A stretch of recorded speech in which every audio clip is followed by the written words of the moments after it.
네, 안녕하세요. 한쌤입니다. 오늘은 6월 1일 오전 4시 1분입니다. 시장이 참 애매해요. 그죠? 어디, 나스닥은 오르고 있고, 나머지 시장들은 쏘쏘, 그리고 반도체주 좀 오르고 있고, 코인 시장은 들쭉날쭉 하다가 지금 조정세로 좀 빠졌습니다.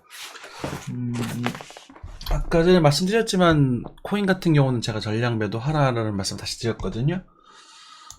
그거는 이제 네, 여기 보시면 나와있죠. 코인 잔량싹 정리하셔도 좋습니다. 여러분들이 자꾸 뒷북을 알려드릴 것 같아서 좀 송구하기도 하고 죄송하기도 합니다만, 그러니까 그렇게 편하게 매매할 수 있는 시장 상황이 아니라는 점입니다. 많은 분들이 지금 많이 지치신 것 같아요. 저희 단톡방도 그렇고 분위기가 보면 조용조용하고 그렇잖아요. 사실 차라리 그냥 떡락이라도 하면 무서워서 같이 으쌰으쌰라도 하고 여러분들 위로라도 삼고 공부라도 할 텐데 왜 변화가 없는 이런 시장들 이렇게 변화 크게 생기다가 또 줄어드는 이런 시장들이 나타나는 건 당연한 얘기들이거든요. 이렇게 그죠? 이 시장이 바로 이제 침체에 관련된 시장입니다. 경기 침체 올 것이다라는 말씀을 드렸고 지금 사실 왔다고 봐야겠죠. 저는 경기 침체 시즌이라고 보고 있습니다. 다만 특별한 그런 테마를 가지고, 특별한 종목들, 개별 종목들이 이제 항상 시장이 연출되고 있는 그런 모습, 또 등장할 것이다라는 말씀드렸는데, 그것이 이제 나스닥의 이제 기술주들이 된 거라고, 된 게 아닌가, 이렇게 좀 생각을 하고 있는 부분이에요. 아무튼, 기운 내시고, 한쌤이 여러분들과 오늘 또 많은 대화를 하다가 제가 좀 다 말을 하고 또 후회를 했는데, 그분 입장에서는 순수하게 질문이 궁금하신 점일 텐데 제가 또 그것을 또 민감하게 반응한 게 아닌가 싶기도 하고 죄송하네요. 성격이 항상 말하고 지지고 후회하는 성격이다 보니 여러분들에게 그 악의적인 마음이 없다라는 점은 양해를 꼭 이해해 주셨으면 좋겠습니다. 네. 자, 네. 환율입니다. 환율은 지금 크게 반응을 못 하고 있는 상황이에요. 이렇게 될지 저렇게 될지 지금 전혀 감을 못 잡고 있는 부분이거든요. 그래서 어제까지만 해도 사실 보니까 데이터를 보니까 금리 이번에 6월 15일 FOMC에서 금리를 올릴 가능성이 높다 이런 말을 많이 했던 것 같아요. 그런데 지금은 동결 쪽이 많이 힘이 좀 실리고 있는 부분입니다. 저는 동결을 해야 된다라고 보는 입장입니다. 어쩌면 이 말이 비둘기파 연준 의원분들께서 이 비둘기파라고 볼 수 있겠지만 저는 이미 금리를 너무 많이 올려놨고 그것에 대한 약효가 들어올 때까지 지켜볼 필요가 있지 않는가 이런 생각을 좀 하고 있는 부분이고 금리의 동결과 요번에 이제 부채한도 협상이 이제 한국 시간으로 오늘 아침 정도 될 거예요. 아침 9시 정도에서 어느 정도 이제 그것에 대한 진척이죠. 협상이 이제 협상은 됐고 이제 국회에 넘어가서 하원 제가 알기로 하원인가 거기서 통과가 돼서 이제 상원 바이든 도장 이렇게 들어가겠죠. 그런 식으로 연출이 된다면 그것에 대해 일시적인 이제 호재로 한 번에 더 반등이 등장할 수는 있을 거다라고 보여주고 있어요. 하지만 일단 환율 쪽에서는 지금 그 부분이 있어서 지금 여기 좀 잠잠한 그런 상태거든요. 그러니까 이제 동결이 된다면 1320원 정도의 유치가 될 겁니다. 1.5배, 1.5, 그죠? 1.5% 지금 환율 차이가 있기 때문에 그대로 유지가 될 것이고, 일단은 미국에서 보니까 이제 작은 중소은행들의 합병 이야기도 좀 나오고 있는 것 같고, 지금 본인들도 금융 쪽에 지금 불안한 걸 알고 있는 것 같아요. 그래서 그런 것들 때문에 지금 뭔가 액션을 강하게 취하기는 힘듭니다. 그리고, 지금 데이터들이 안 좋게 나오면은, 금리 인상 안 하고 이제 동결하고 인하할 거야. 이런 호재성이 또 반응을 하기도 하고, 또 경기가 좋으면 인플레이션에 대한 우려가 나오기도 하고, 지금 지멋대로거든요. 그런데 확실한 거 하나는 말씀드리자면, 지금 미국 증시 나스닥은 굉장히 비싼 가격이라는 것은 확실한 겁니다. 그렇기 때문에 여러분들 제발, 부탁이지만, 제가 못 잡아드려서 죄송하고, 그러니까 매수하세요. 지표에 대한 포인트들은 읊어드렸지만 매수하셔도 좋습니다. 도전해보세요. 이런 말씀 못 드린 것에 대한 부분에서는 진심으로 사과를 드리고 열심히 해서 또 잡아드릴 수 있도록 노력하겠습니다. 멘트가 강해지는 만큼 그만큼 책임감을 느껴야 돼서 여러분들이 혼내가 안 나셨으면 좋겠어요. 전 진심으로. 돈을 좀 적게 버시더라도 여러분들이 손해가 정말로 안 났으면 좋겠거든요. 뭐 저도 이제는 여러분들이 자꾸 매수를 하셔야 돈을 버는 입장에 있는 사람이에요. 이제는 그 FMA가 됐기 때문에 여러분들이 주식도 많이 사시고 채권도 많이 사시고 막 막무가내 매매를 하시면 제가 이제 또 이득이 되는 부분이 생기거든요. 그렇다고 하더라도 여러분들께 무턱대고 매수하시라는 말씀을 드리고 싶지는 않아요. 여기까지 되시는 분들은 조금씩 하셔도 괜찮겠지만 아무튼 뭐 그렇습니다. 이게 조금 길어지면 너무 지루해지니까요. 네. 환율은 그렇게 되는 부분이다. 그래서 FOMC가 중요할 것 같고 저는 동결 쪽에 무기를 좀 주겠다. 이렇게 좀 말씀을 드릴게요. 그리고 이 오일입니다. 오일은 지금 조정세로 좀 빠지고 있는 부분이에요. 그래서 60달러대로 더 접어들고 있는 부분이거든요. 그래서 오일은 60달러대 아래로 빠지게 되면 매수를 잡으셔도 괜찮을 것 같습니다. 기름값이 터무니없이 싸질 수는 없는 부분이에요. 물론 이제 금리를 많이 올렸기 때문에 그것에 대한 영향으로 좀 싸지고 있는 부분이고, 침체에 대한 우려가 생긴다고 하더라도 유가는 이 정도에 대해서 안정화 되지 않을까 싶은 부분이고, 근데 이 선물로는 들어가지 마십시오. 선물로는 들어가시다가 예전처럼 이런 그림이 나와버리면 골치 아프거든요. 진짜로. 0미터로 빠져버렸던 이런 말도 안 되는 경우가 또 있었습니까? 그죠? 근데 세상 그때 미국의 유명한 그런 매매하시는 분들 다 지금 마진콜이 아니라 캐시콜이라고 마진 다 털어먹고 이번에 삼천리 아시죠? 그것처럼 대출이 다 들어가가지고 다 땡겨오는 그런 상황이 벌어졌었거든. 그런 상황이 벌어질 수 있기 때문에 마진 선물 들어가지 마시고 ETF나 이런 것들은 뭐 60달러대 초반부터는 진입을 해보셔도 저는 괜찮지 않은가 싶고, 이게 경기가 좀 풀어지려면 24년 넘어가게 되겠죠. 그죠? 경기가 좀 풀어지려면 24년이 넘어가게 되면 경기가 좋아질 겁니다. 지금은 미국도 경기가 안 좋아요. 데이터들이 조금씩 안 좋게 나오고, ISM 제조업 지표가 내일 나오는 걸로 알고 있는데, 그런 제조업 지표들도 안 좋게 나올 거예요. 근데 지금 안 좋게 나오는 게 호재로 반응하고 있다는 게 웃기는 이야기거든. 그래서 어쨌든 경기가 안 좋아지고 있다. 하지만 증시만 그것을 무시하면서 달려가고 있다. 그래서 그게 포모라고 할까요? 그죠? 포모에 빠져버리면 그것에 대한 대가는 굉장히 아프게 치르실 수 있습니다. 그래서 포모에 빠지지 마시고 조금 여유롭게, 그리고 빠른 결과를 바라지 마시고 느긋한 결과를 바라시게 된다면 굉장히 큰 수익을 얻어갈 수 있는 시장이 있을 겁니다. 있습니다. 그리고 애매하신 분들, 방송 혹시나 보시는 부분 중에서 연시가 좀 있으시고, 그리고 나는 그냥 안전한 투자, 막 급등 이런 거 안 해도 돼. 안전한 투자 하고 싶으시면 저랑 같이 가셔가지고 채권 사러 갑시다. 채권. 그죠? 채권은 30년 채권 사시면 그거는 지금 이제 2% 단기 채권 말고 30년짜리 이제 20년 가까이 되는 걸로 고르셔야 되거든요. 그런데 사시면 금리가 떨어지게 되면 채권 가격이 올라버려요. 그래서 채권에 대해서 궁금하시면 제가 알고 있는 부분을 다 말씀드리겠습니다. 그래서 그거 사시면은 그래도 30% 정도? 그래서 많게는 한 50% 정도까지도 수익을 가져가실 수 있습니다. 괜찮잖아요, 그 정도면. 그죠? 그렇지만 큰 돈이 들어가야 되니까. 그죠? 근데 이제 뭐 매매를 하셔서 막 빨리빨리 돈을 보고 싶으신 분들에게 어울리지 않는 투자 방법이겠죠. 하지만 굉장히 안전하고 단단한 방법이다. 이렇게 말씀드리겠습니다. 가스입니다. 가스는 반등을 또 주고 나서 또 조정세를 보여주고 있어요. 그죠? 그래서 가스는 일단은 자가격적 안정세는 찾고 있는 부분입니다. 그죠? 2.5달러 약간 아래쪽에서 올라가기도 하고 떨어지기도 하고 왔다 갔다 하면서 2.5달러 그 선에서 좀 왔다 갔다 하고 있긴 부분이긴 한데, 상승에 대한 모멘텀을 빠르게 보여주기에는 아직은 시기상조다. 그렇게 보시면 될 것 같아요. 지금 중국 시장이 안 좋거든요. 그렇기 때문에 요 정도 자리에서 한번 저항을 먹을 수 있습니다라는 말씀을 드렸던 것 같긴 해요. ABC. 그죠? 그래서 요것에 대한 되돌림, 그리고 많이 가게 되면 여기 또 자리 한 번 더 자리를 잡고 이렇게 출발하게 되면 3달러를 돌파하고 약 한 번 정도는 바라볼 수 있는 그런 시장이 생길 수 있을 겁니다. 이게 아파트 밑에서 누가 담배를 피나봐요. 몇개 없네. 자, 오늘, 그리고 빅스는 뭐 딱히 얘기 드릴 건 없는 것 같고요. 네. 나스닥입니다. 왜냐면 지금 나스닥이 지금 핵심이거든요. 나스닥이 오늘은 조금 조정세로 빠져들고 있는 부분이에요. 자, 며칠 전이었나요? 저희 스터디방에서 고점에 대한 신호를 스터디를 보여드리면서 요 구간이 고점에 대한 모습이다라고 말씀 많이 드렸었거든요. 여러분들 뭐 스터디 제가 홍보를 할 수밖에 없는 그런 상황입니다. 스터디방은 6월달이죠. 이번 달을 마지막으로 문을 닫을 겁니다. 앞으로 시황방만 바뀌게 될 것이고, 문을 닫는다라기보다는 아마 이제 그 공부를 제대로 하고 싶으신 분들은 좀 강력하게 하셨으면 좋겠어요.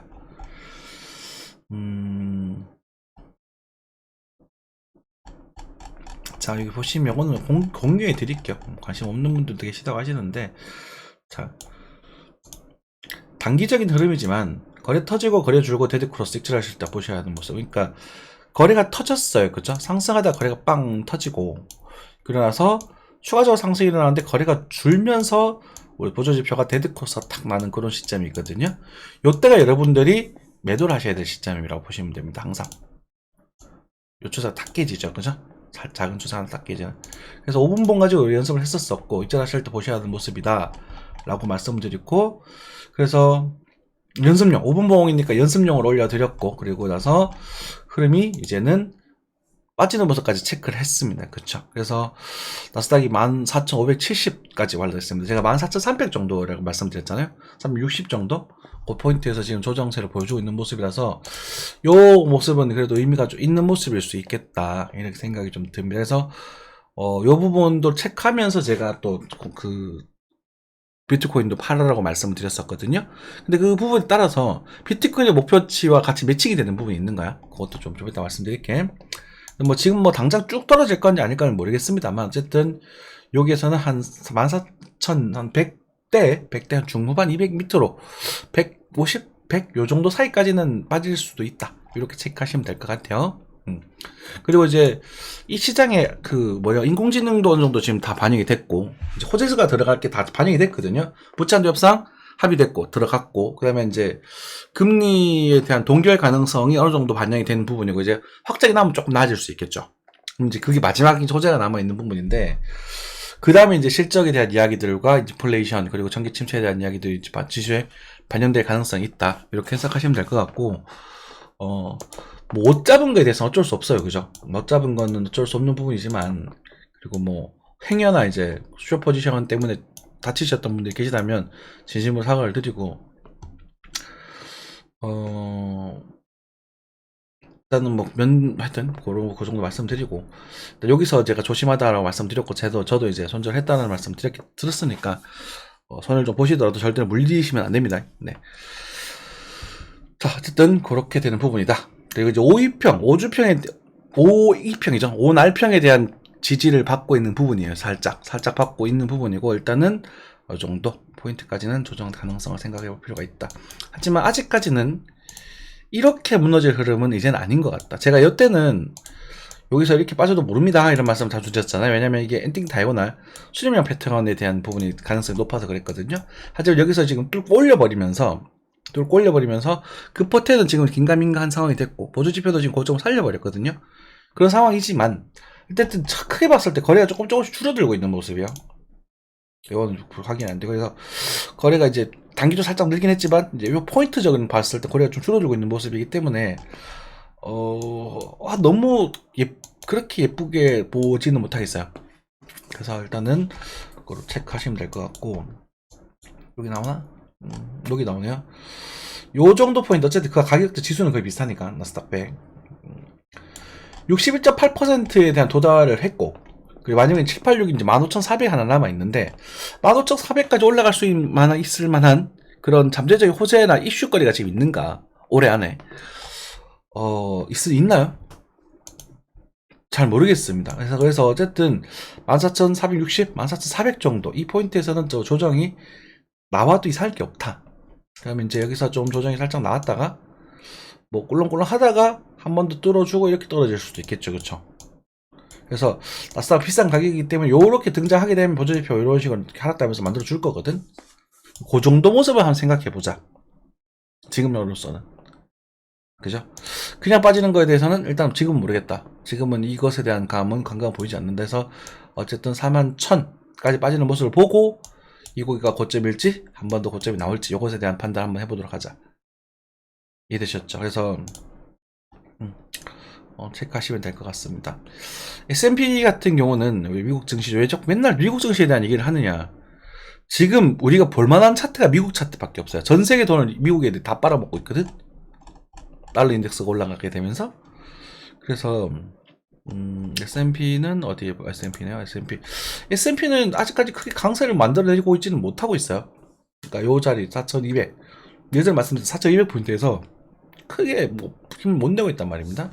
그래서 제가 S&P를 골랐으면 참 좋았을 텐데. 그래서 S&P도 일단은 너무 당장 뭐 이렇게 액션을 취하려고 하지 마시고, 요 추세가 끼어지게 되면 그때는 좀 우리가 생각을 좀 해볼 필요가 있다. 그죠? 요 녀석이 있고 이렇게 들어주고 이렇게 다시 빠져버리면 이제는 이제 침체로 넘어갈 수 있는 그런 상황이 될 수 있다 라고 보시면 될 것 같습니다. 아직까지는 뭐 당장 뭐 그렇게 부러질 만한 그런 이슈는 없는 것 같다. 그죠? 미국이 생각보다 뭔가 잘 연준이 체계 컨트롤 잘 하고 있는 그런 상황인 것 같다. 그렇죠. 마이크로소프트도 뭐 고점에서 좀 조정이 살짝 나오고 있는 부분. 이거 너무 올랐으니까 조정이 살짝 나오는 거에 대해서 뭐 겸허하게 받아들이자. 그죠? 네. 자, 그리고 골드하고 은 좀 봐야 되겠죠? 골드 같은 경우는 이제 제가 잡아드렸던 포인트에서 첫 번째 반등 포인트에서 반등이 좀 나오고 있어요. 근데 이제 골드를 우리 현물로 하시는 분들이 이게 별로 의미가 없는 거죠. 그죠? 맞죠? 근데 선물하시는 분들은 꽤나 달달한 반등 포인트가 될 수 있었던 거예요. 제가 여기서 뭐라 그랬냐면 2040 정도 그리고 살짝 정도가 고점이 될 가능성이 크고 단기 고점 한 번 더 가더라도 고점이 될 가능성이 크다. 그래서 자리를 잡고 2200 정도까지 올라갈 수 있다. 이렇게 좀 말씀드렸거든요. 자리를 잡고 이게 비싼 가격이라는 거지. 자, 그럼 여기는 뭐 소스한 그런 가격도 반등을 주고 있는 부분이고, 우리가 일목균형표의 그름 때도 지금은 이제 반등이 줄 수 있는 자리다라고 양운이 형성돼 있잖아요. 그러다 보면 반등을 좀 주고 나서 이제 또 수렴이 또 될 거거든. 갔다가 이제 위로 가든지 밑으로 가든지라고 하는 부분에 있어서, 그러니까 저는 현물을 또 매수하시고 싶으신 분들이 계시다면 한 1840 정도 전후에서는 현물을 잡아보셔도 좋지 않을까 싶고요. 선물은 모르겠습니다만. 자, 그리고 은 같은 경우도 21점 후반 이런 경우에서 반등에 대한 이야기를 좀 드렸었는데, 은도 반등을 좀 주다가 그죠? 흔들 할 텐데 요 정도 포인트에서는 우리가 현물을 더 잡아보셔도 좋지 않을까 이렇게 좀 생각이 듭니다. 그죠? 만약에 여기까지 24.5까지 살려버리면 이제 수렴 패턴으로 뭐 갔다가 갈 수도 있고 떨어져서 움직일 수도 있고 그래요. 요거는 워낙 많이 나오는 거 패턴이라서 요거는 뭐 어떻게 예상할 수는 없는 패턴입니다. 그래서 두 가지 관점에서 우리가 적절하게 매수를 해보시면 좋지 않을까. 여기 좀 강하게 매수를 놓으셔도 좋겠고, 지금은 뭐 첫 번째 4점 정도는 지나갔으니까 요거 확인하시고 여기서 한번 정찰 다시 넣어보는 그런 정도 느낌. 그죠? 현물 하시는 분들은 천천히 매수를 하시면 좋을 텐데, 현물 하시는 분들께서는 이제 달러가 환율이 높으니까 너무 욕심 부리지 않으셔도 될 것 같습니다. 환율이 제 생각에는 10%는 싸질 것 같거든요. 1200원대까지도 볼 거라고 보고 있어서, 단기적으로 뭐 좀 더 오른다고 하더라도 궁극적으로는 1200원대를 볼 거라고 봅니다. 늦어도 올 연말에 내년 초 정도에서는. 그래서 그때 뭐 매수를 좀 노려보시는 게, 여기 10% 오른다고 하더라도 그렇죠? 네. 바람직하지 않나, 그런 생각이 듭니다. 코스피입니다. 코스피도 지금 고점에 대한 신호를 보여주고 있습니다. 그죠? 나스닥이 지금 전반적으로 이제 증시가 이제 좀 너무 비싼 게 아닌가? 좀 오를만한 건덕지가 별로 없는데 이런 상황이 좀 되고 있는 것 같고, 뭐 꿀렁꿀렁꿀렁 할 거예요. 굉장히 디테일하게 완성되기 되게 힘들고, 그래서 이런 흔들릴 때는 지수가 놀림목을 보여주면 그때 종목 매수로 들어가는 게 제일 이상적이거든요. 놀림목 보여주면 들어가는 식으로. 그래서 한국 증시는 뭐 모르겠습니다. 나중에 2800 정도까지 한번 바라보겠죠. 2800. 올해 올 연말쯤 가가지고 운이 좋다면 2800을 한번 바라볼 수도 있지 않은가라는 생각이 들긴 하는데, 2800과 1900 두 개의 포인트가 있어요. 큰 흐름에서. 이 기억이. 예전에 이등 시장에서 말씀드렸던 기억나죠? 그죠? 그래서 그 당시 이제 1640과 이제 1900 이렇게 말씀드렸었는데, 제가 2800 정도로 수정을 했고, 어떻게 될지는 좀 두고 봐야 될 것 같습니다. 코스닥도 마찬가지죠. 코스닥도 조정을 주고 다시 반등을 좀 주고 있는 부분인데, 그러니까 나스닥도 요 정도 조정은 나오는 거에 대해서 그렇게 뭐 왜 그래요? 막 이렇게 하지 마셔라라는 거야. 의뢰 나올 수 있다. 우리 그때 뭐 때문에 빠졌지? 그죠? 에코프로 이런 것들을 조정 주면서 삼천리, 그리고 이제 주가 조작 사건이 터지면서 이렇게 조정이 나왔었잖아요. 그죠? 그래서 반등이 나오고 이때도 잡으면 되지. 이거 되돌림 포인트 집어들였던 자리잖아요. 그죠? 이렇게 잡고 들어가시면 되겠고, 지금 고점은 조금 높이지는 못하기보다는, 못 높이는 것보다는 역시나 횡보하면서 안정화되는 모습을 보여줄 가능성이 크다.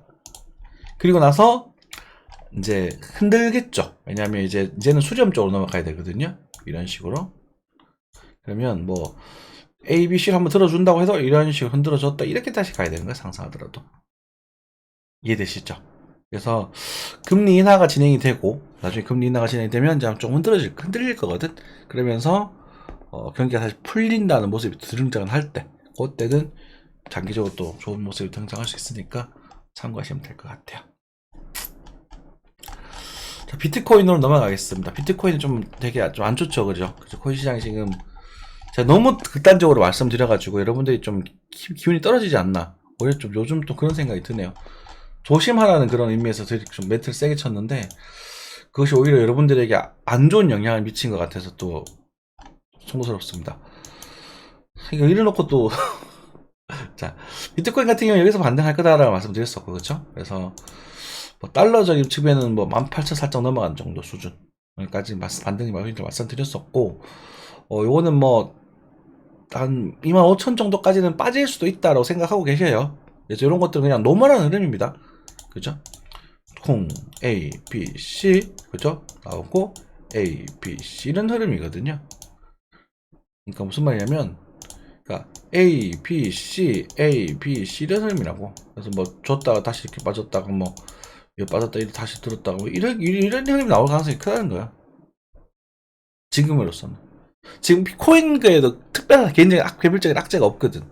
근데 이제 코인계에서 우리가 악재로 신경 써야 될 부분이 바이낸스예요. 바이낸스가 두드려 맞으면 얘는 밑으로 한번 깨질 거거든요. 그럼 이제 여기가 오픈되게 되겠죠. 그죠? 그게 아니라면 그냥 와이에서 그냥 꿀렁꿀렁꿀렁 그러면서 이렇게 다닐 거라고 보시는 게 맞는 것 같아요. 이해되셨죠? 그래서 노포인트? 글쎄, 저는 요 포인트 25,000불 정도에 대한 반응성을 생각을 하고 있고, 그 다음에 한 3만불 가면 또 팔고 사고 이런 재미없는 시장이 연출되지 않을까 싶다. 비트코인도 요번에 이제 작은 흐름이죠. 작은 흐름에 대한 반등 포인트. 그러니까 이거라도 잡아 드리려고 노력을 했었다. 그죠? 이거라도. 그래서 여러분들에게 3,750만원까지. 그죠? 여기 포인트, 첫 번째 포인트. 그 다음에 두 번째 포인트 3,750만원에서 두 가지 포인트에 대한 말씀 충분히 드렸고, 여기서도 조정에 대한 얘기를 충분히 드렸으니, 그죠? 요거는 뭐 괜찮지 않을까 싶고요. 자, 여기에서도 반대를 또 줄 것인가라는 부분에 있어서 3,650만원 정도까지는 뭐 반등할 수도 있지 않을까 싶어요. 근데 이제 1%밖에 안 되는 거잖아. 그러면 여러분들이 항상 결정해야 될 게, 지금 사서 내가 수익을 언제 실현할 거냐, 이 계획을 세우셔야 되거든요. 그러니까 나는 비트코인을 좋아해, 아주 장투적으로 볼 거야 하셔서 5년 10년 이렇게 볼 거야 하시는 분들은 말리지 않겠습니다. 그분들은 천천히 매수하셔도 좋고, 이 비트코인의 비전을 믿는 분들이기 때문에 그분들에게는 말리지 않겠습니다만, 보통 이 방송을 보시는 분들은 오늘, 내일, 당장, 뭐 일주일, 한 달, 두 달, 올해 이렇게 보시는 분들이기 때문에 그분들에 대해서는 지금 그 매수를 그렇게 딱히 권장드리고 싶진 않습니다. 어쨌든 4시간 볼린저 밴드 하단이라서 거래가 터졌고 지금 기술적 반응을 좀 보여주고 있는 부분이라서 이게 지지를 살짝 보여주고 있죠. 그리고 앞전에 매물대를 좀 두드려 받고 있잖아. 거래가 터졌단 말이죠. 근데 이 거래는 우리가 보통 제가 떨어질 때 거래가 터져서 올라가는 걸 기억하라 그랬는데, 보조지표 형태가 어때요? 보조지표 형태가 지금 여기서 받침채권이 아니란 말이에요. 얘는 무슨 뭐를 해석할 수 있냐면, 앞전에 매물대를 두드리는 거라고 해석할 수 있어요. 그렇기 때문에 약간의 반등 정도 등장할 수 있다. 그죠? 등장할 수 있겠지만, 이걸 완전히 넘어서기 전까지는 얘를 가지고 매수의 근거로 삼기는 다소 부족하다라고 되는 부분입니다. 그리고 일목균형표 형태 자체도 여기 얇아져 있잖아요. 그죠? 얇아진 자리는 내려와 버리면 추세로 꺾어져 나갈 가능성도 있거든. 그렇기 때문에 비트코인 입장에서는 여기서 매수하기는 조금 부담스럽고, 그리고 지금 알트코인들도 반등했던 종목들이 상당히 많이 다시 조정세로 돌아섰다. 그쵸? 그래서 무리할 필요가 없다. 리플이 그나마 좀 강하게 나타났던 부분이었다. 그쵸? 지금 코인도 극소수의 종목들이 지금 튀고 있는 부분이었죠. 그죠? 뭐 이오스도 뭐 일단 좀 오른 가격대에서 버티고 있긴 한데 제가 이거 다 팔려고 말씀드렸기 때문에 제가 많이 언급했던 종목이라서 그래요. 그래서 다 팔려고 말씀드렸기 때문에 뭐 크게 볼 필요는 없을 것 같다. 하니까 지금 당장 아니더라도 한 템포 더 늦게 보는 게 더 나을 것 같다라는 겁니다. 이해되셨죠? 참 재미없고 지루한 시장이에요. 재미없고 지루한 시장이지만 이 지루한 시장에 여러분들이 오히려 같이 투자하시는 분들은 천천히 들어가는 보는 게 맞는 것 같고, 이것도 어쩌면 일종의 침체일 수 있습니다. 거래가 계속 줄어들고 있잖아요. 그죠? 그죠? 그러니까 경기 침체라고 해서 항상 이게 우리가 우리가 뭐냐 다우 이론에서 6개의 그 주기가 있잖아요. 그래서 이것도 일종의 침체일 수 있는 부분입니다. 침체가 주고 이걸 다 정렬 다 돌리고 나서 우리가 이제 양적 완화 시장이라던가 다시 이제 이 뭐 블록체인의 힘을 받을 수 있는, 그죠? 일단 보안이니까요. 왜냐면 AI가 발달되게 되면 저는 보안이 발달돼야 된다고 생각을 하거든요. 여러분들 한번 생각해 보시죠. AI와 보안 되게 뗄 수 없지 않을까요? 그죠? 그래서 AI가 어느 정도 각광받으면 지금 당장 각광받고 있을 것이고, 그것에 대해서 나쁜 짓을 하는 놈들이 꼭 생긴다고. 그럼 그걸로 막을 막기 위한 블록체인. 그림이 좀 예쁘지 않나? 그렇게 등장을 했었을 때 또 좋은 결과가 나오지 않을까 싶습니다. 여러분들 항상 건강한 투자하시고 힘내시기 바라겠습니다. 감사합니다.